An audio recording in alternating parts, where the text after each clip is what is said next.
Shalom Bapak Ibu, jemaat dan pengurus school di Katapang Cilampani semua yang terkasih di dalam Tuhan. Puji Tuhan, kalau hari ini kita masih di dalam tanggal 5 Februari, Tuhan masih kasih kesempatan kita boleh bertemu di dalam school. Dan tema school hari ini adalah bekal yang penting dalam kehidupan. Sebuah tema yang bagus yang mengingatkan kita semua sebagai anak-anak Tuhan, biarlah apa yang kita dengar hari ini boleh menjadi bekal buat kita boleh menjalani di dalam kehidupan kita sebagai orang percaya. Pada malam hari ini, izinkan saya untuk boleh menyampaikan renungan kul hari ini dengan tema bekal penting kehidupan, dan saya berharap sesuatu yang penting yang merupakan bekal di dalam buat kehidupan kita ini bisa Bapak Ibu terima dengan baik. Yuk kita sebelum masuk dalam firman Tuhan, kita siapkan hati kita minta di dalam doa. Tuhan Yesus, terima kasih untuk malam hari ini. Kalau kami boleh ada di dalam kul, sekalipun ada di dalam online, tapi kami percaya Tuhan, kuasa-Mu tidak dibatasi ruang dan waktu. Beri kami hikmat yang daripada Engkau Tuhan, agar kami boleh mengerti akan firman Tuhan yang boleh kami dengarkan hari ini. Berkati juga hamba-Mu yang menyampaikan apa yang jadi isi hati-Mu, berikan hikmat daripada Tuhan, agar apa yang disampaikan ini boleh berasal daripada Engkau Bapa. Terima kasih Tuhan, kami siap mendengarkan firman-Mu hanya di dalam nama Tuhan Yesus.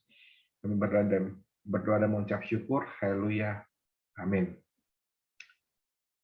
Bapak Ibu, sebelum kita masuk dalam renungan kul malam hari ini, kita baca satu firman Tuhan di 2 Tawaris 1 ayat 10. Firman Tuhan berkata seperti ini.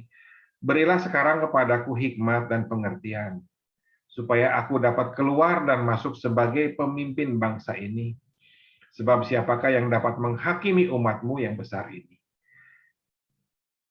Apa yang ditulis di dalam 2 Tawaris 1 ayat 10 tadi merupakan permintaan Raja Salomo kepada Tuhan ketika ia dipilih menjadi raja menggantikan ayahnya Daud setelah dipanggil Tuhan.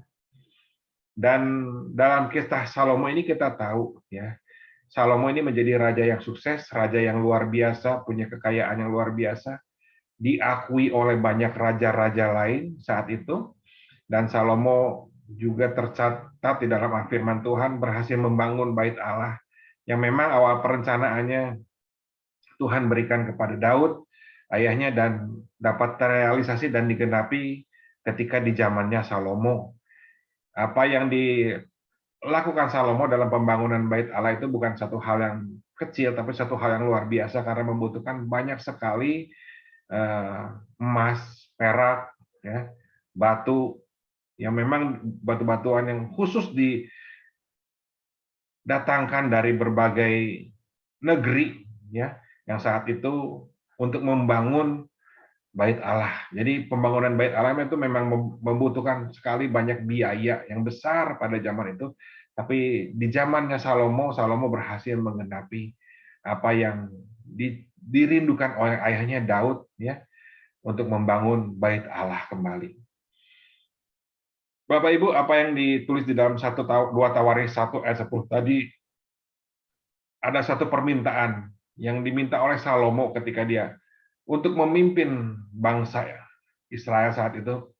Bagaimana dia meminta kepada Tuhan, yaitu bukan hanya meminta kekayaan, bukan hanya meminta berkat dari Tuhan, tapi apa yang Raja Salomo minta ketika saat itu adalah Raja Salomo meminta hikmat dan pengertian yang dari Tuhan.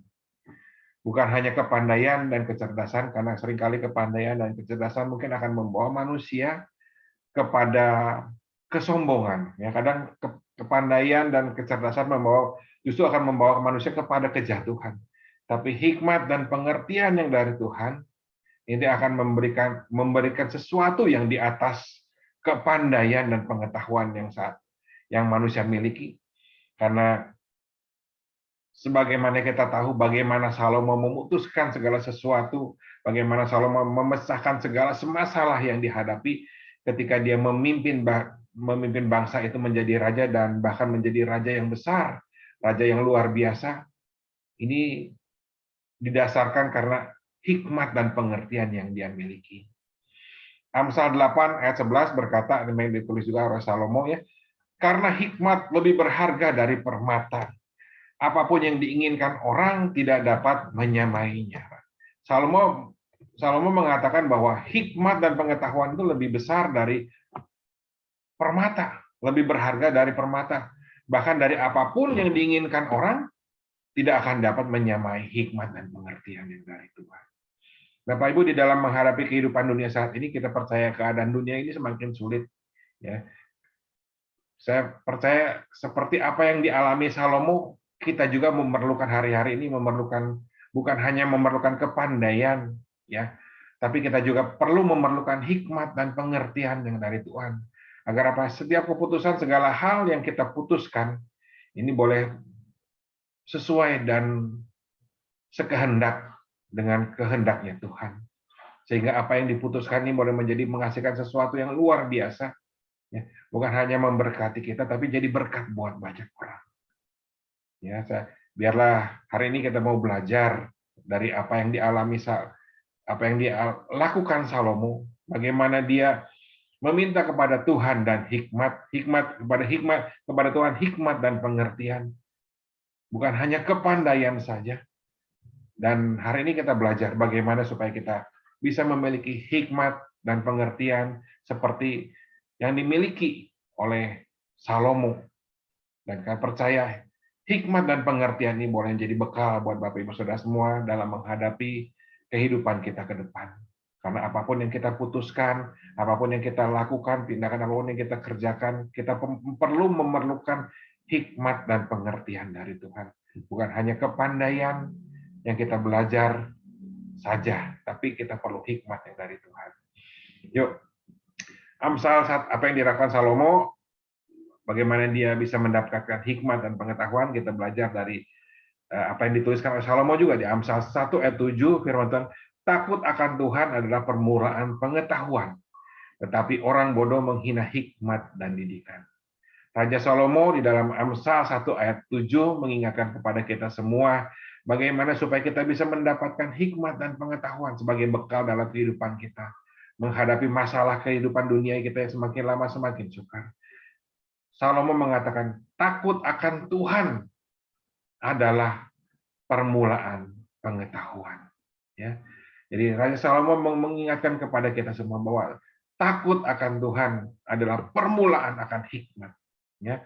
Bahkan Ayub ketika di dalam masa sulitnya ditulis dalam ayat 28 pasal 28 bilangnya, tetapi kepada manusia ia berfirman, sesungguhnya takut akan Tuhan ialah hikmat dan menjauhi kejahatan itu adalah akal budi.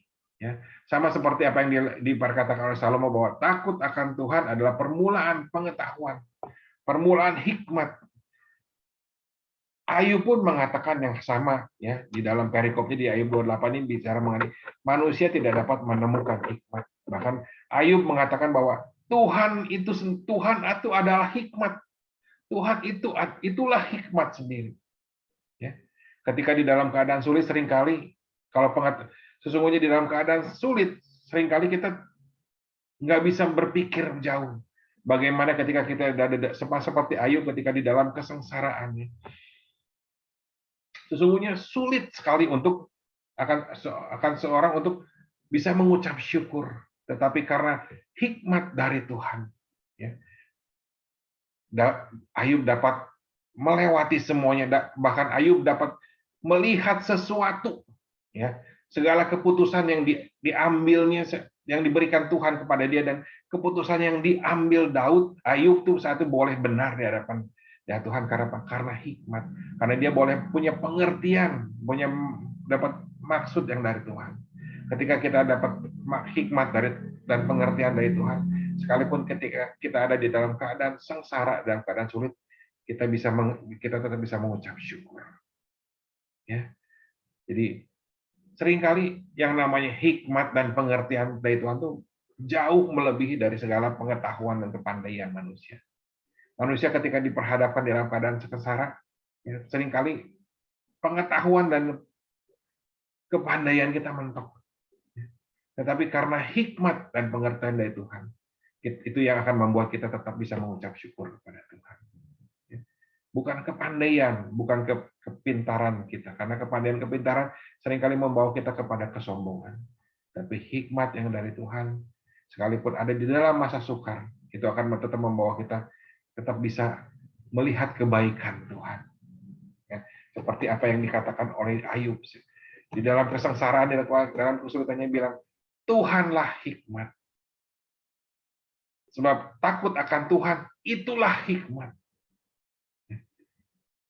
Seperti apa yang dikatakan Ayub. Dalam kesengsaraannya dia tetap takut akan Tuhan. Maka ia akan melihat mendapatkan hikmat. Ia akan melihat tetap bisa mengucap syukur dalam segala sesuatunya. Ya. Firman Tuhan apa yang dikatakan Ayub, apa yang dikatakan Salomo bisa mendengar takut akan Tuhan adalah permulaan akan hikmat. Takut akan Tuhan itulah hikmat. Ini mengingatkan kepada kita semua. Baiknya kita belajar, ya. Karena saya percaya, ya, lewat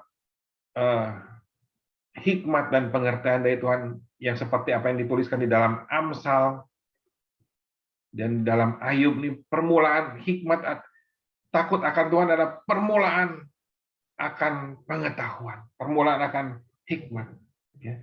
Saya percaya biarlah kita belajar dari Salomo, ya, dari Ayub, bahwa bagaimana kita mendapatkan hikmat dimulai dari ketika kita boleh takut akan Tuhan. Ya.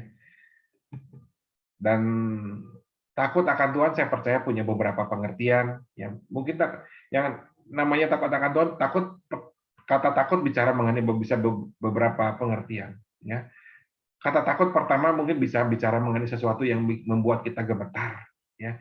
Ketika kita berhadapan dengan musuh, kita berhadapan sesuatu dengan masalah yang lebih besar di hadapan kita, mungkin itu pengertian takut yang pertama. Pengertian takut yang kedua bicara mengenai ketika kita kagum, ya, ketika kita mulai melihat pemimpin kita, mungkin presiden kita hormat, kita kagum, itu juga bicara mengenai rasa takut. Ya, pengertian yang kedua. Tapi pengertian yang ketiga, takut bisa bicara mengenai ketika kita boleh menghormati, kita boleh mengasihi. Saya percaya apa yang diperkatakan oleh Daud, ya, apa yang diperkatakan oleh Salomo, apa yang diperkatakan oleh Ayub bicara mengenai ketika takut akan Tuhan adalah permulaan pengetahuan, takut akan Tuhan adalah itulah hikmat. Itu bicara mengenai yang ketiga, bicara mengenai ketika kita menghormati dan mengasihi. Matius 22 ayat 37 firman Tuhan mengatakan, kasihilah Tuhan Allahmu dengan segenap hatimu dan dengan segenap jiwamu dan dengan segenap akal budimu. Itulah hukum yang pertama. Dan hukum yang kedua yang sama dengan itu, kasihilah sesama manusia seperti dirimu sendiri. Pada kedua hukum inilah tergantung seluruh hukum Taurat dan hukum kitab para nabi. Saya percaya arti yang ketiga inilah yang harus kita miliki, ya, yang Salomo miliki, yang Ayub miliki, sehingga dia boleh mendapatkan hikmat. Sama seperti hubungan kita dengan antara orang tua dan anak, seorang bapak kepada anak, bicara mengenai kasih seorang bapak kepada seorang anak. Dia akan memberikan yang terbaik buat anaknya. Dia akan memberitahukan hal-hal yang baik kepada anaknya.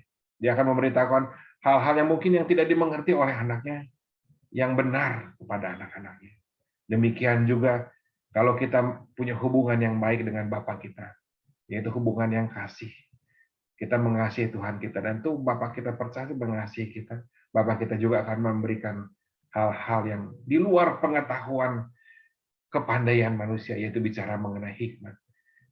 Jalan mana yang harus kita tentukan, jalan mana yang harus kita pilih, tentu Bapak kita yang baik, yang penuh kasih ini akan memberikan hikmat kepada pengetahuan dan pengertian kepada setiap kita ketika kita boleh mengasihi Tuhan. Jadi malam hari ini saya mau beritahukan singkat aja, nggak banyak, biarlah kita memiliki bekal dalam kehidupan, yaitu hikmat dan pengertian dari Tuhan. Yang datangnya dari mana? Dari datangnya takut akan Tuhan. Datangnya dari ketika kita boleh mengasihi Tuhan. Ketika kita mengasihi Tuhan, bahwa maka Tuhan akan memberikan jalan-jalannya kepada kita, akan memberitahukan banyak sekali hikmat dan pengertian yang baru kepada kita, anak-anaknya, di dalam menghadapi setiap masalah dalam kehidupan. Amin. Yuk, kita tutup dalam doa. Tuhan Yesus, terima kasih untuk malam hari ini. Kami boleh ada di dalam kul malam hari ini, Tuhan. Kami bersyukur, Tuhan, Engkau Tuhan yang baik. Tuhan yang selalu memberikan hikmat dan pengertian yang datangnya dari Tuhan kepada setiap anak-anaknya. Biarlah kami setiap anak-anak-Mu, Tuhan, boleh punya hubungan yang baik dengan Engkau, Tuhan, sehingga kami boleh mengasihi Tuhan, mengasihi Engkau, dan kami percaya Engkau juga mengasihi kami. Dan ketika Engkau mengasihi kami, maka hikmat yang dari Tuhan itu akan turun kepada setiap kami. Walaupun mungkin kami ada dalam keadaan susah, tapi kami boleh melihat hikmat yang dari Tuhan, pengertian dan maksud Tuhan buat hidup kami, yang baik, yang kami percayai Tuhan, selalu rancangan yang baik untuk setiap kami anak-anak-Mu, Bapa. Terima kasih Tuhan, terima kasih. Biar malam hari ini kami mau belajar lagi mengenal Engkau dengan lebih sungguh lagi, sehingga kami boleh lebih mengasihi Engkau lebih sungguh lagi, Bapa. Berkati setiap anak-anak-Mu yang sakit, Tuhan. Kau sembuhkan di dalam nama Tuhan Yesus. Kami percaya Tuhan nggak ada yang mustahil di hadapan Tuhan. Kau sembuhkan mereka yang sakit, Bapa. Kalau mereka ada di dalam kekurangan, ada di dalam masalah ekonomi, Tuhan berkati mereka. Beri jalan keluar buat setiap anak-anak-Mu, Bapa. Terima kasih Tuhan Yesus. Terima kasih Roh Kudus. Di dalam nama Engkau kami berdoa, kami mengucap syukur. Haleluya. Amin. Shalom, Tuhan Yesus memberkati.